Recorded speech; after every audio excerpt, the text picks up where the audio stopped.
اعوذ باللہ من الشیطان الرجیم بسم اللہ الرحمن الرحیم۔ میرے عزیز طلباء، گزشتہ کل کے سبق میں علم تجوید کی تعریف، غرض و غایت اور موضوع کے حوالے سے گفتگو ہوئی تھی، اور یہ بتایا گیا تھا کہ قرآن مجید کو تجوید سے پڑھنا نہایت ضروری ہے، اور اگر تجوید سے نہیں پڑھا گیا تو پڑھنے والا گنہگار ہوگا۔ اللہ تعالیٰ نے تجوید سے پڑھنے کا حکم خود دیا ہے قرآن میں، وَرَتِّلِ الْقُرْآنَ تَرْتِیلًا، قرآن مجید کو ترتیل کے ساتھ پڑھو۔ ترتیل کے اندر تجوید داخل ہے، کیونکہ ترتیل کا تحقق بغیر تجوید کے ہو نہیں سکتا۔ آج ہم باب اول کے فصل اول پہ گفتگو کریں گے۔ باب اول میں فصل اول ہے استعاذہ اور بسملہ کا بیان۔ صاحب کتاب اس سلسلے میں کچھ ضروری گفتگو فرماتے ہیں۔ استعاذہ اور بسملہ کے حوالے سے آپ نے مصباح التجوید میں، معرفت التجوید میں گفتگو سماعت کر لی، اب کچھ گفتگو فوائد مکیہ میں بھی سماعت کریں۔ قرآن مجید شروع کرنے سے پہلے استعاذہ ضروری ہے۔ استعاذہ کا لغوی معنی ہے پناہ طلب کرنا، اور الفاظ اس کے یہ ہیں: اعوذ باللہ من الشیطان الرجیم۔ گو اور طرح سے بھی ثابت ہے، مگر بہتر یہ ہے کہ انہی الفاظ سے استعاذہ کیا جائے۔ استعاذہ کا حکم خود قرآن مجید سے ثابت ہے، فَإِذَا قَرَأْتَ الْقُرْآنَ فَاسْتَعِذْ بِاللَّهِ مِنَ الشَّيْطَانِ الرَّجِيمِ۔ جب قرآن پڑھو، یعنی قرآن پڑھنے کا ارادہ کرو، تو شیطان رجیم سے پناہ طلب کرو اللہ تعالیٰ کی۔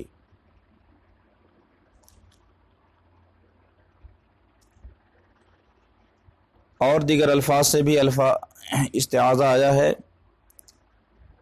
یعنی اس میں اگر کوئی تبدیلی کر دی جائے تو بھی جائز ہے۔ مثلا اعوذ باللہ السمیع العلیم،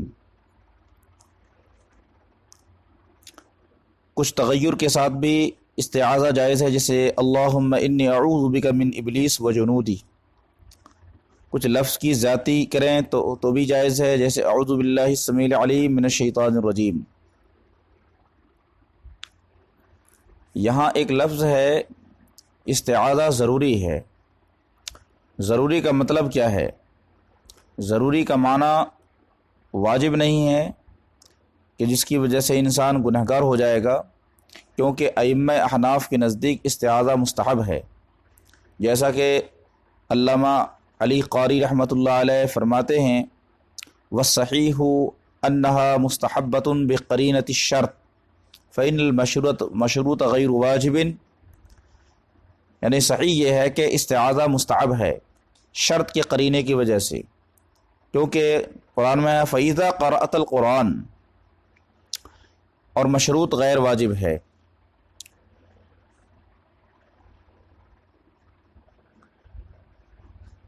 یعنی جس کو پڑھا جا رہا ہے، یعنی قرآن، وہ غیر واجب ہے، واجب نہیں ہے کہ ہمیشہ قرآن کو پڑھے۔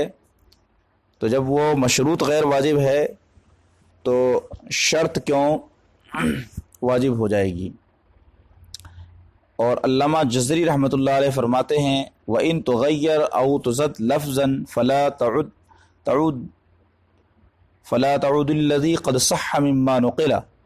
یعنی اگر الفاظ استعاذہ متغیر کر دیے جائیں یا الفاظ استعاذہ زیادہ کر دیے جائیں تو ثبوت نقل سے متجاوز نہ ہوں گے۔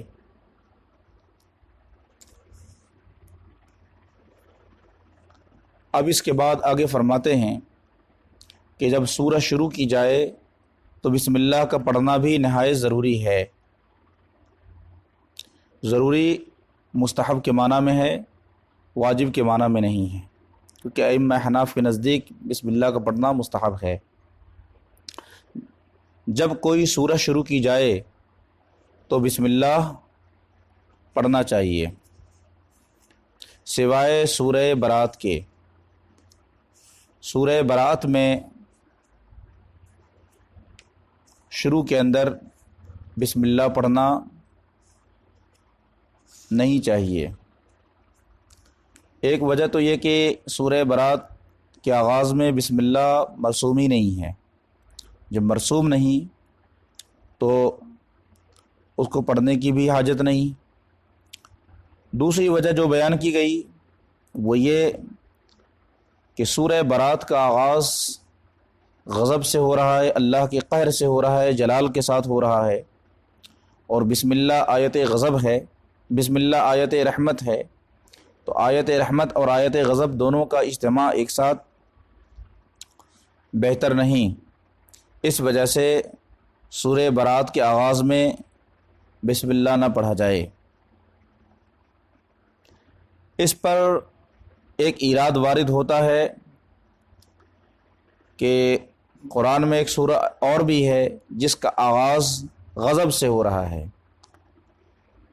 بسم اللہ الرحمن الرحیم، تبت یدا ابی لہب وتب، یعنی ابو لہب کے دونوں ہاتھ تباہ ہو جائیں اور وہ تباہ ہو گیا۔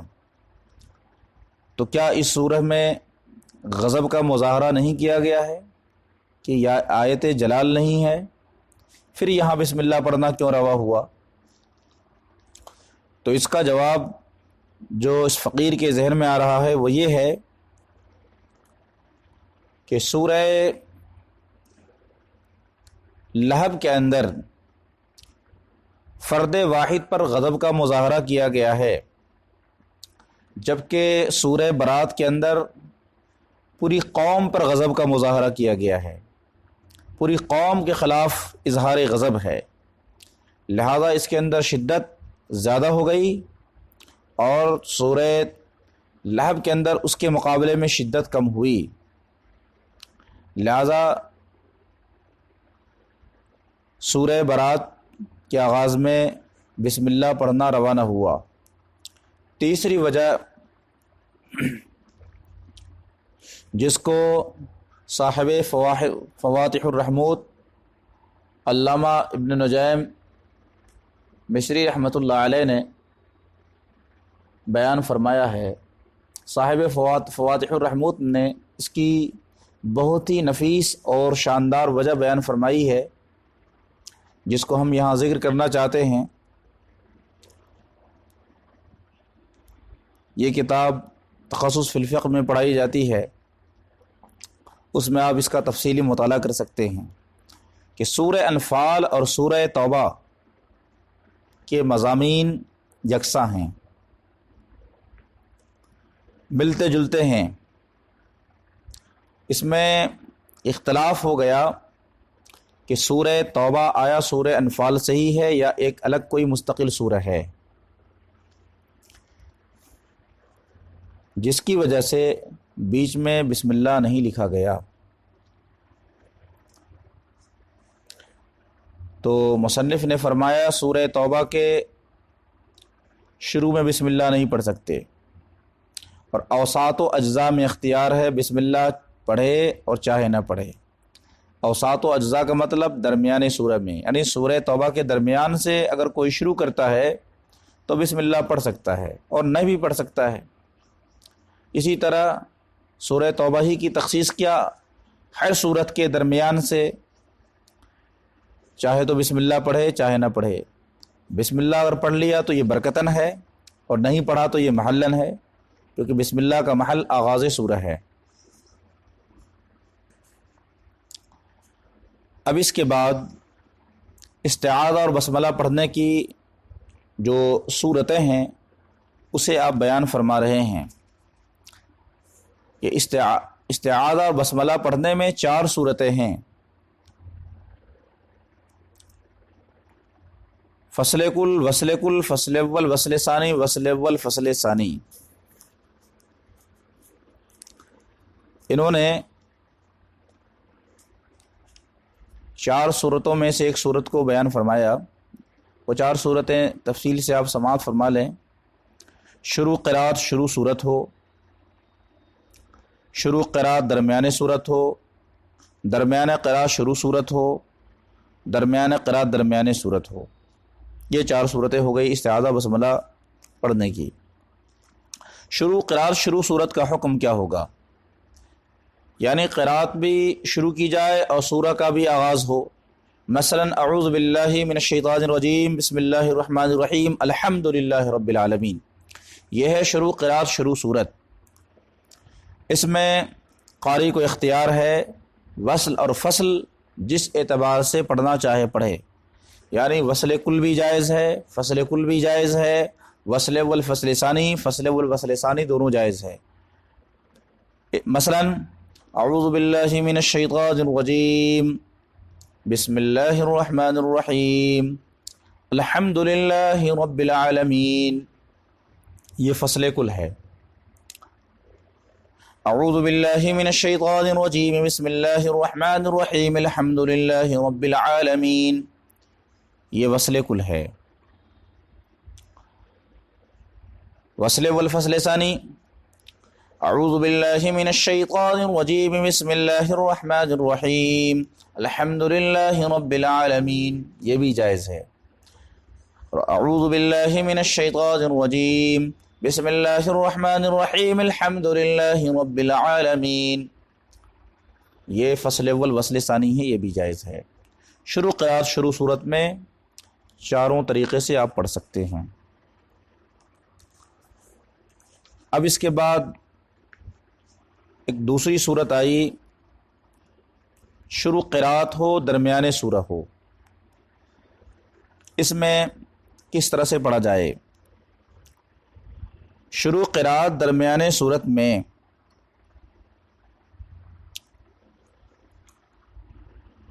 اعوذ باللہ اور بسم اللہ کو کلام پاک سے فصل کر کے پڑھے۔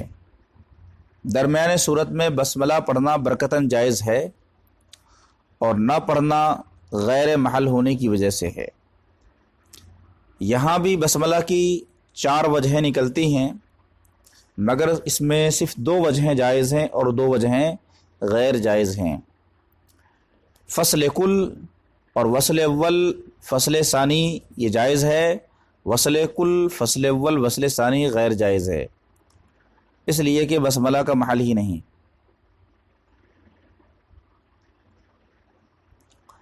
اور اگر شروع قرات درمیان صورت میں صرف اعوذ باللہ پڑھتے ہیں تو استعاذہ کا کلام پاک سے فصل کرنا بہتر ہے۔ اور اگر شروع میں کوئی ذاتی نام اللہ تعالیٰ کا یا صفاتی نام یا حضور صلی اللہ تعالی وسلم کا نام آ رہا ہے یا ضمیر آ رہی ہے، تب تو استعاذہ کا فصل وہاں پر واجب ہے۔ مثلا اعوذ باللہ من الشیطان الرجیم اللہ لا الہ الا هو الحی القیوم، اگر ہم یہاں سے شروع کرنا چاہتے ہیں تو اب یہ اللہ کا ذاتی نام آ گیا، تو بسم اللہ اعوذ باللہ کو اس میں ملا نہیں سکتے، بلکہ وہاں فصل کرنا واجب ہو گیا۔ یا هو اللہ الذی لا الہ الا هو یہاں سے ہم پڑھنا چاہتے ہیں تو استعاذہ کا اس سے وصل نہیں کر سکتے۔ یا محمد رسول اللہ سے ہم شروع کرنا چاہتے ہیں تو استعاذہ کا اس سے وصل نہیں کر سکتے، بلکہ وہاں پر فصل کرنا واجب ہو جائے گا۔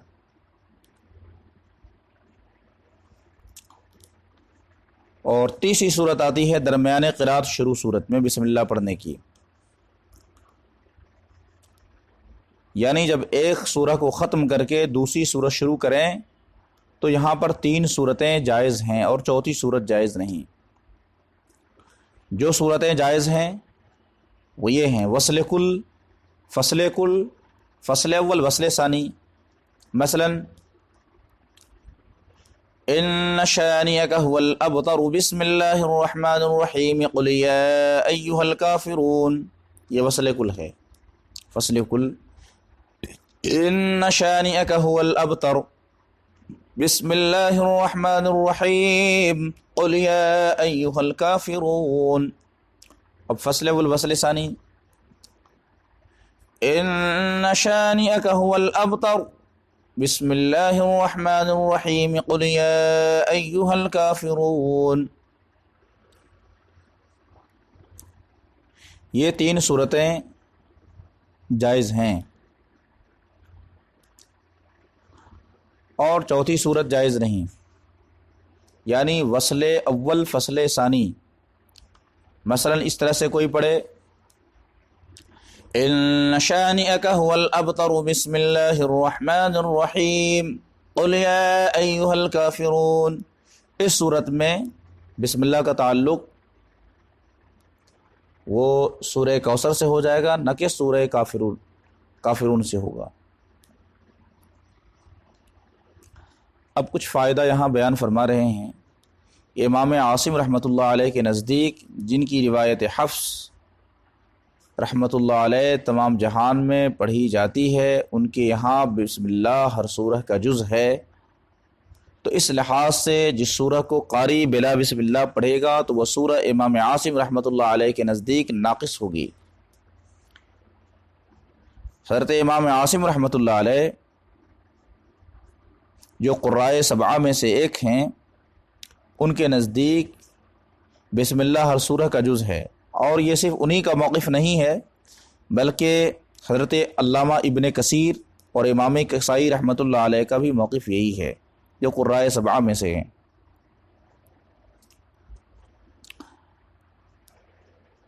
تو ان کی قرات کے مطابق بسم اللہ ہر سورہ کا جز ہے، تو جب قاری بغیر بسم اللہ کے پڑھے گا تو گویا کہ ان کے نزدیک وہ سورہ ہی ناقص ہوگی۔ ایسے ہی اگر سارا قرآن پڑھا جائے گا تو جتنی صورتوں میں بسم اللہ نہیں پڑھی ہے اتنی آیتیں قرآن شریف میں ناقص ہوں گی۔ یہ ایک اختلافی مسئلہ ہے کہ بسملہ سورہ کا جز ہے یا نہیں ہے۔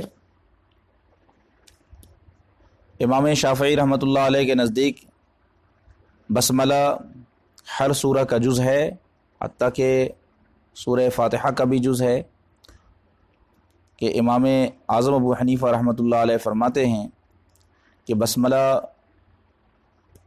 ہر سورہ کے درمیان فصل کے لیے لایا گیا ہے، وہ اس کا مستقلاً جز نہیں ہے۔ ہاں، یہ ایک مستقلاً ایک آیت ہے، بسم اللہ الرحمن الرحیم ایک آیت مستقلہ ہے، لیکن سورہ فاتحہ کا جز نہیں۔ پھر قراء میں بھی اختلاف ہوا۔ علامہ ابن خزیمہ رحمۃ اللہ علیہ سے منقول ہے کہ حضور اکرم صلی اللہ تعالیٰ علیہ وسلم نے سورہ فاتحہ کے آغاز میں بسم اللہ الرحمن الرحیم پڑھا اور اسے ایک آیت شمار فرمایا، تو یہ ایک مستقل آیت ہے۔ آگے ایک فائدہ بیان فرما رہے ہیں، اگر درمیان قرات کوئی کلام اجنبی ہو گیا، مثلا کسی کے سلام کا جواب دے دیا، تو پھر سے استعاذہ کہنا چاہیے، دہرانا چاہیے۔ کسی کے سلام کا جواب دے دیا یا کوئی غیر متعلق بات کر لی، اس سے قرات ساقط ہو جائے گی۔ فائدہ، قرات جہریہ میں استعاذہ جہر کے ساتھ ہونا چاہیے، اور اگر آہستہ سے یا دل میں استعاذہ کر لیا تو بھی کوئی حرج نہیں، مگر بہتر یہ ہے کہ قرات جہریہ میں استعاذہ جہر سے ہو اور سریہ میں سرن ہو۔ اس گفتگو کو